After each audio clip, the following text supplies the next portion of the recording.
On t'a toujours dit de ne pas courir après les femmes, de les laisser venir à toi. Mais dans la réalité, tu te rends compte que quasiment jamais une femme ne court vraiment après un homme. Tu te sens piégé.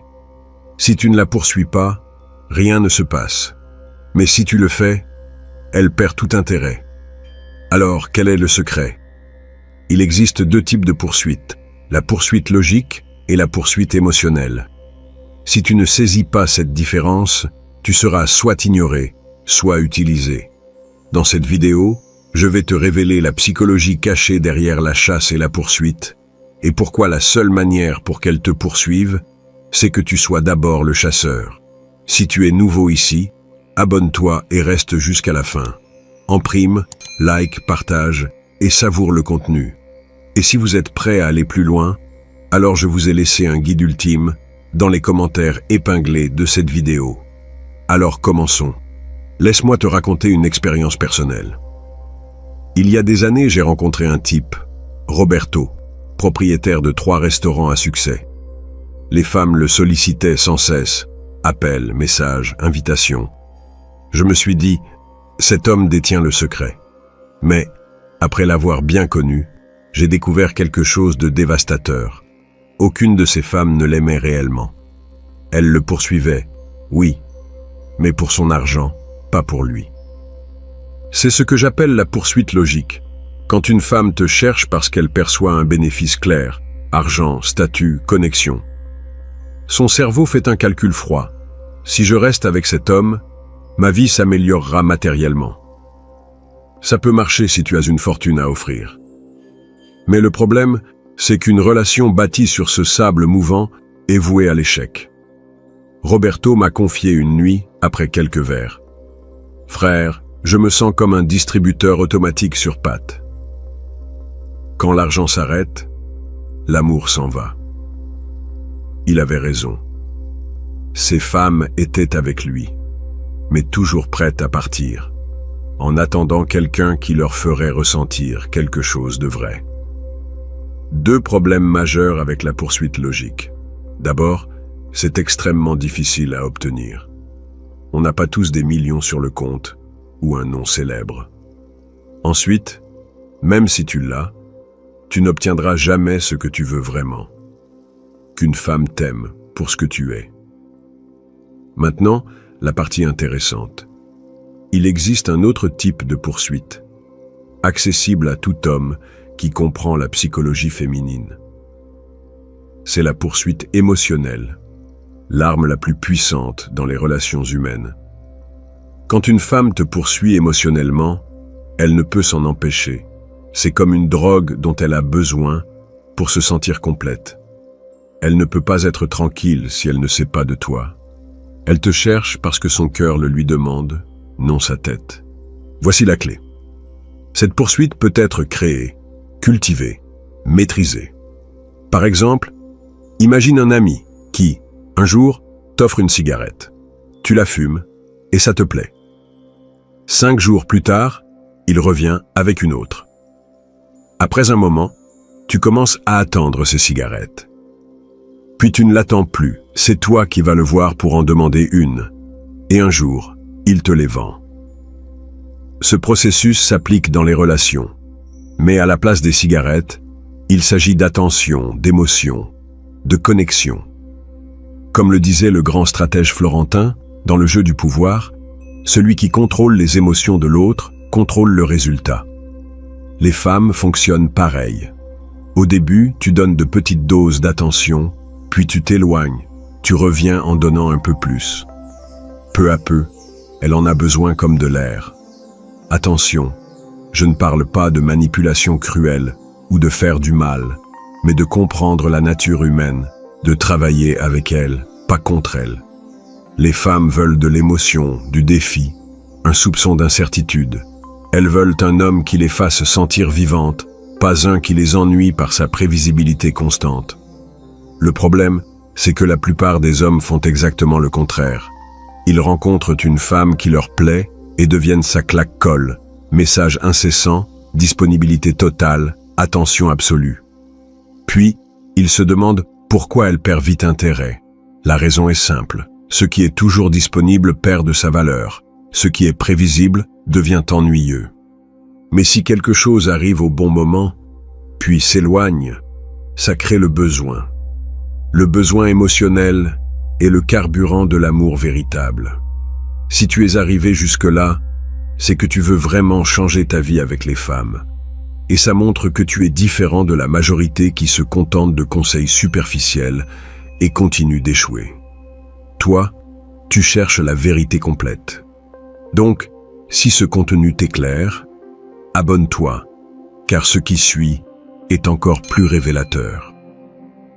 Je veux le partager uniquement avec des hommes vraiment engagés dans leur transformation. Maintenant que tu comprends la différence entre poursuite logique et émotionnelle, il est temps d'apprendre à devenir cet homme que les femmes poursuivent sans pouvoir s'en empêcher en maîtrisant les deux phases du jeu, la chasse et la conquête émotionnelle. Le moment de vérité est arrivé. Tu sais que la poursuite émotionnelle existe, mais il faut maintenant créer cette addiction chez elle. Et c'est là que la majorité des hommes commettent l'erreur la plus stupide de leur vie. Confondent être chasseur avec être poursuivant. Écoute bien, il y a une différence abyssale entre ces deux notions. Le poursuivant quémande, supplie, se rabaisse. Le chasseur prend l'initiative mais toujours depuis une position de pouvoir. Le maître de la stratégie l'a dit, celui qui agit avec un but et depuis la force conquiert. Celui qui agit dans le désespoir se détruit. Je vais te raconter quelque chose qui a changé ma vie. Il y a des années, j'ai rencontré un homme nommé Fernando. Il n'était ni beau ni riche, mais les femmes fondaient devant lui. Un jour, je lui ai demandé son secret. Il m'a dit une phrase que je n'oublierai jamais. « Frère, la différence entre succès et échec, c'est la manière dont tu poses une question. » Je n'ai rien compris jusqu'à ce qu'il me montre. La majorité des hommes demandent « Quand es-tu libre pour sortir ?» C'est la question du mendiant. Fernando disait « Dis-moi quel jour tu es libre cette semaine. Je veux t'emmener dans un endroit incroyable. » Voilà la différence. L'un demande la permission, l'autre prend le contrôle. C'est la première règle de la chasse. Jamais poser des questions de poursuivant. Quand tu demandes « Quand peux-tu ?» tu dis « Toi tu décides, moi j'obéis. » Quand tu affirmes « Dis-moi quand tu es libre », tu imposes que c'est toi qui décides quoi faire et elle qui choisit quand ça lui convient. La différence est subtile, mais elle se perçoit immédiatement. Le plus important, comme chasseur, ton arme la plus puissante n'est pas l'insistance, mais la rareté. Voici une règle d'or qui marche depuis des décennies. Contacte une femme une seule fois par semaine au début. Une fois. Ni plus, ni moins. Tu dois sûrement penser, une seule fois, mais elle va perdre intérêt. Erreur. Tu crées quelque chose de bien plus puissant. La curiosité. Quand un homme contacte une femme tous les jours, il devient prévisible. Quand il le fait une fois par semaine, avec sécurité et but, il devient intrigant. Voici le truc psychologique que peu comprennent. Les femmes sont habituées aux hommes qui les bombardent d'attention dès le départ. Message constant, disponibilité totale, désespoir déguisé en intérêt. Mais toi, tu vas faire l'inverse. Tu vas apparaître, faire un impact, puis disparaître. Imagine-toi comme un parfum coûteux. Si on en met trop, ça étouffe, mais juste la dose parfaite au bon moment. Ça donne envie d'en avoir plus. Je te donne un exemple pour appliquer ça. Tu rencontres une femme un samedi. Au lieu de lui écrire le dimanche, tu attends le samedi suivant. Tu lui envoies un message du type « Hé, je me souviens que tu aimes l'art. Ce vendredi, il y a une expo incroyable. Retrouvons-nous à 20h. Utilise une formulation élégante, parce qu'après, je t'emmènerai dîner dans un lieu spécial. Note bien chaque mot. Tu ne demandes pas si elle veut venir. Tu supposes qu'elle veut. Tu ne lui demandes pas ce qu'elle aime faire. Tu as un plan. Tu ne mendis pas son temps. Tu lui offres une opportunité de partager ton plan. C'est l'état d'esprit du chasseur. Maintenant, voici une situation qui mettra tout cela à l'épreuve. Elle te dit qu'elle ne peut pas ce jour-là, qu'elle est occupée ou qu'elle a déjà des plans. C'est là que le chasseur se distingue du poursuivant désespéré. Le poursuivant dit « Et samedi ou dimanche, quand ça t'arrange ?» Le chasseur dit « Pas de problème, ce sera pour une autre fois. » Point final. Pas d'insistance, pas de supplication, pas d'alternative. Tu acceptes son refus avec la dignité d'un homme qui a des options. Cette réponse fait quelque chose d'extraordinaire dans l'esprit féminin. Elle montre que tu n'es pas comme les autres hommes qu'elle connaît. Tu ne vas pas fondre devant un refus, ni chambouler tous tes plans pour te plier à elle.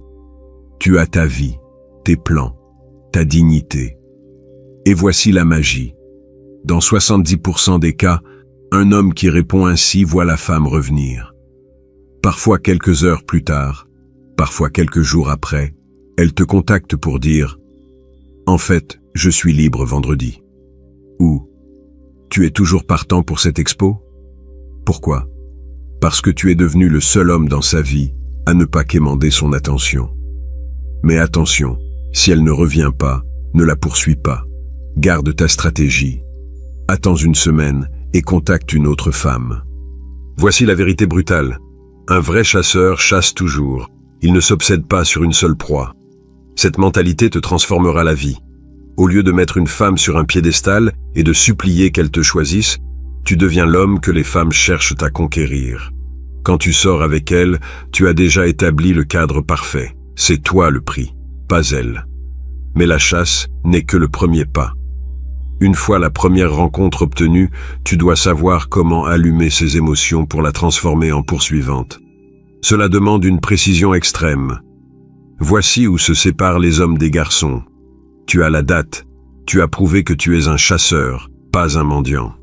Mais c'est là que beaucoup gâchent tout sans s'en rendre compte. Combien de fois es-tu sorti avec une femme qui semblait t'intéresser, que la conversation s'est bien passée, puis elle ne t'a plus jamais recontacté? Je parie souvent. Et tu te demandes pourquoi. La conversation était sympa. Vous avez ri, parlé boulot, famille. L'erreur, frère, c'est d'avoir eu une conversation de bureau, pas une conversation de séduction. Écoute-moi bien. Les femmes ne tombent pas amoureuses de ce que tu penses. Elles tombent amoureuses de ce qu'elles ressentent avec toi. Il y a un monde entre faire réfléchir une femme et la faire sentir. Je vais te raconter ce qui a changé ma compréhension des femmes pour toujours. J'avais un ami nommé Carlos, thérapeute. Un jour, il m'a dit « Les femmes ne se rappellent pas ce que tu leur dis, elles se rappellent comment tu les as fait sentir. » Cette phrase m'a explosé la tête. Parce que j'avais passé des années à poser les mauvaises questions. Tu fais quoi dans la vie? D'où tu viens? T'as des frères et sœurs? Des questions qu'un idiot peut poser et qu'elle a répondu 1000 fois à 1000 hommes différents. Mais voilà le secret que peu connaissent. Il existe des questions qui touchent quelque chose de profond dans l'âme féminine. Des questions qui font briller ses yeux, changer sa respiration. Se pencher vers toi comme si tu étais la personne la plus fascinante du monde. Par exemple, au lieu de demander « Qu'est-ce que tu fais pendant ton temps libre ?» demande-lui « Est-ce que tu te souviens d'un moment où tu as fait quelque chose d'aussi excitant que tu n'arrivais plus à penser à autre chose pendant plusieurs jours ?» Ressens-tu la différence? L'une mène aux faits, l'autre aux émotions. Au lieu de demander « Comment s'est passée ta journée ?» demande « Quel a été le moment où tu t'es sentie la plus vivante aujourd'hui ?» Au lieu de « Tu as des plans ce week-end ?» demande « Si tu pouvais faire quelque chose de complètement fou ce week-end, sans penser aux conséquences, qu'est-ce que ce serait ?» Comme le comprenait bien le Florentin, celui qui maîtrise les émotions du moment contrôle la mémoire du futur.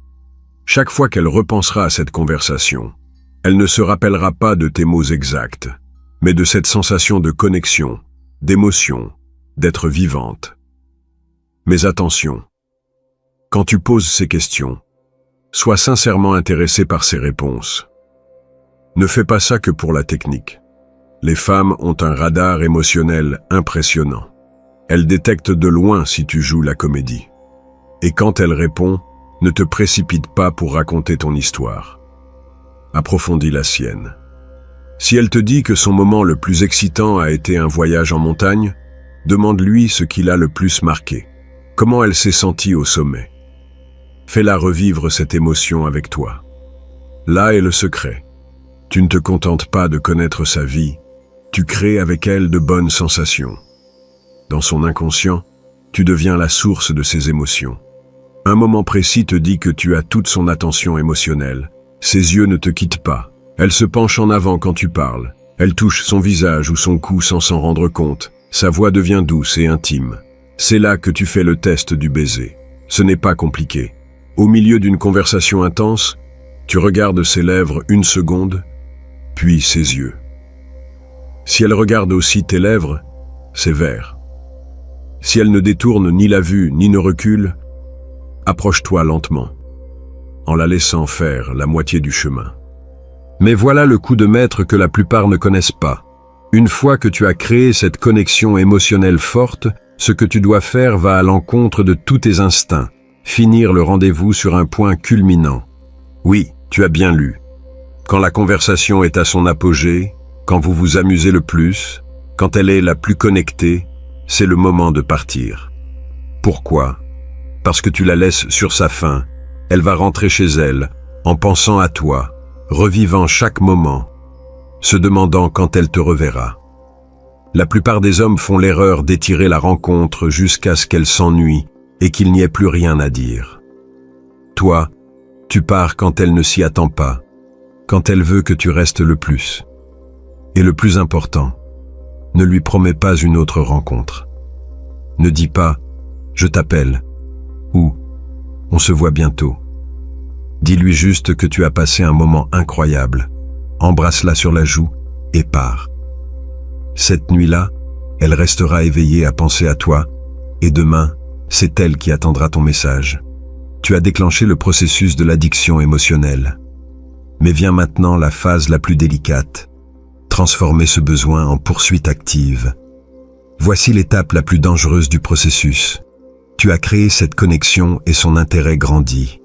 Elle commence à te chercher, t'écrire, t'appeler, vouloir te voir. Et c'est là que 90% des hommes détruisent tout ce qu'ils ont construit. Laisse-moi te raconter ce qui m'est arrivé avec une femme, Andrea. Après avoir appliqué tout ce que je t'ai enseigné, elle a commencé à m'écrire quotidiennement. Bonjour, bonne nuit, photo de ce qu'elle faisait. Je me suis dit, parfait, je l'ai. Et c'est là que j'ai fait l'erreur la plus stupide de ma vie. Je suis devenu totalement disponible pour elle. Chaque message reçu, je répondais immédiatement. Chaque appel, je prenais. Chaque invitation, j'acceptais. En 2 semaines, Andrea est passée de poursuivante à me traiter comme un frère. Que s'est-il passé? J'ai tué la tension que j'avais créée. Écoute bien. Ça peut te sembler contradictoire, mais c'est la vérité la plus importante que tu apprendras. Quand une femme commence à te poursuivre, ne deviens pas totalement disponible. C'est le piège fatal dans lequel tombe la majorité des hommes bien intentionnés. Comme disait le grand stratège florentin, le pouvoir ne réside pas dans la force constante, mais dans la capacité à se retirer au moment exact. Une fois que tu as son attention émotionnelle, la distance contrôlée devient ton arme la plus puissante. Attention, ça ne fonctionne que lorsqu'elle est déjà accrochée. Si tu l'appliques trop tôt, quand elle ne te connaît pas encore, elle pensera que tu n'as pas d'intérêt et partira sûrement. La clé est de savoir quand mettre en œuvre cette stratégie. Comment savoir qu'elle est accrochée? C'est simple.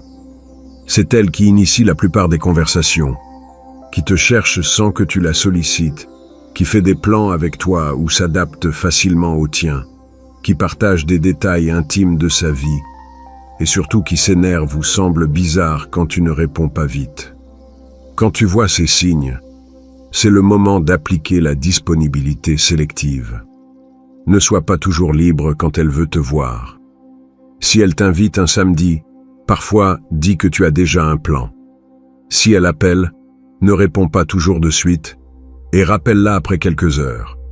Je vais te donner les règles précises. Sur 3 invitations, accepte en 2.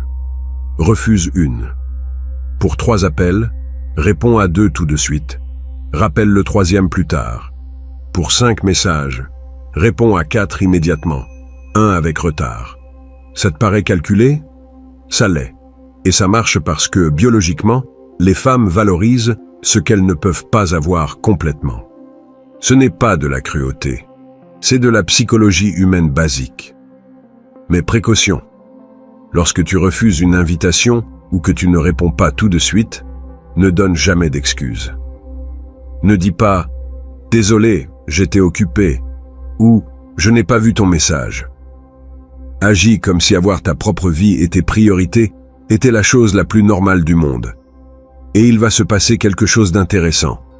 Elle va commencer à faire plus d'efforts pour avoir ton attention.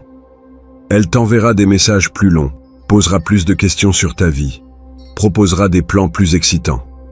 En clair, elle va commencer à te courtiser. Mais attention à cette phase, elle va aussi jouer avec toi. Elle fera exactement ce que tu fais, s'éloigner pour voir si tu la poursuis. Elle t'enverra un message froid, répondra en retard, annulera un rendez-vous. C'est sa manière de tester si tu es vraiment différent des autres hommes. C'est là que se distinguent les hommes vraiment sûrs d'eux, de ceux qui ne faisaient que jouer un rôle.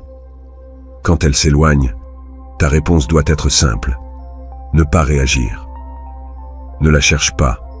Ne lui demande pas ce qui ne va pas. N'essaie pas de réparer quelque chose qui n'est pas cassé.